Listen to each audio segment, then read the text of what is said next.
the question there in terms of pensioners on the defined benefit fund, what has been the increases over the past couple of years. I can't remember offhand the exact values. I can email it through to you if you want copies, but it's been above inflation for the past 2 years. The past 2 years. What the fund does is, if we can afford to give you an inflation-related increase, we do.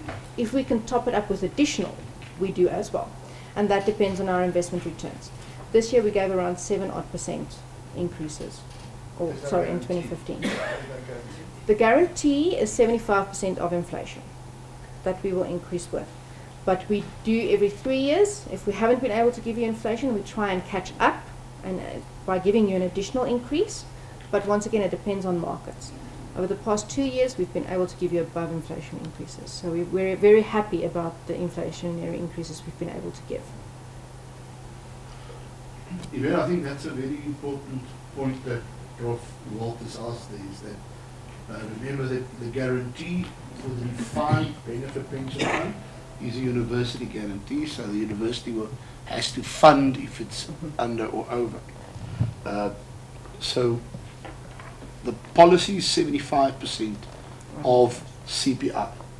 So every year we will do 75% of CPI, and as Yvette said, every 3 years we then look back and see what additional amount do we have, and can we top it up to be inflation for the 3 years. In good years we are able to do inflation or more. So that is, if you look at the risk of your defined benefit pension fund, that is effectively the risk of a defined benefit pension fund, is 75% of inflation. So if inflation goes quite up, and it is important to realize that medical inflation is increasing a lot more than ordinary inflation. So as a defined benefit pension member, it is important for you also to make sure that you can cover the medical inflation. As we all get older, we see the doctors more and the things break and we can't see anymore and things like that. And it's very important to understand that defined benefit pension fund is not a carte blanche, that the employer will look after you at all costs.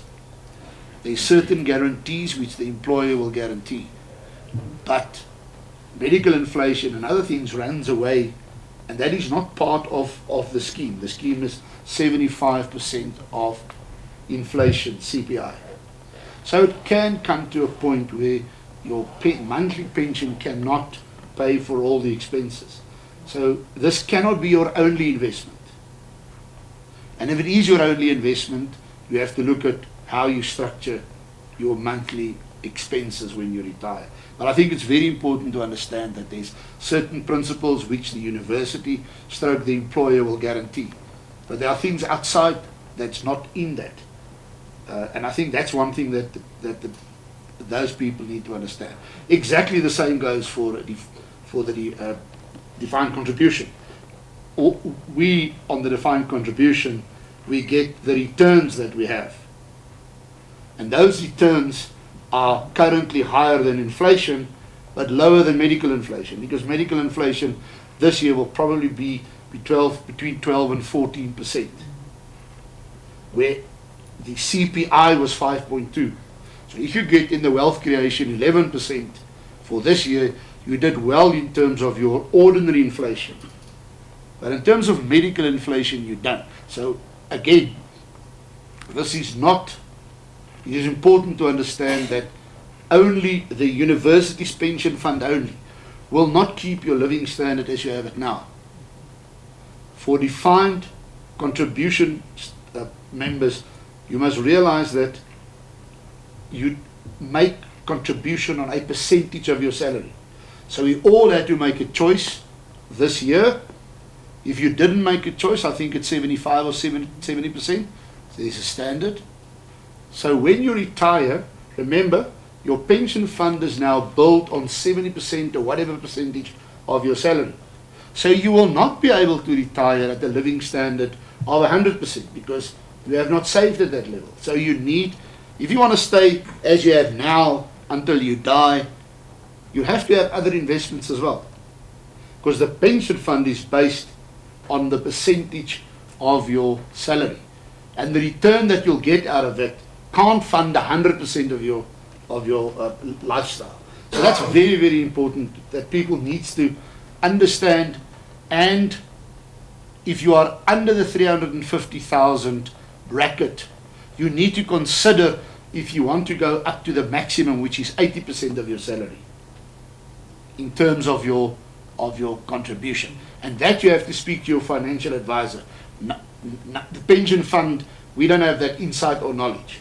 So each one will have to look and say, but what do I need to when I retire? And if I don't have enough, then I need to talk that.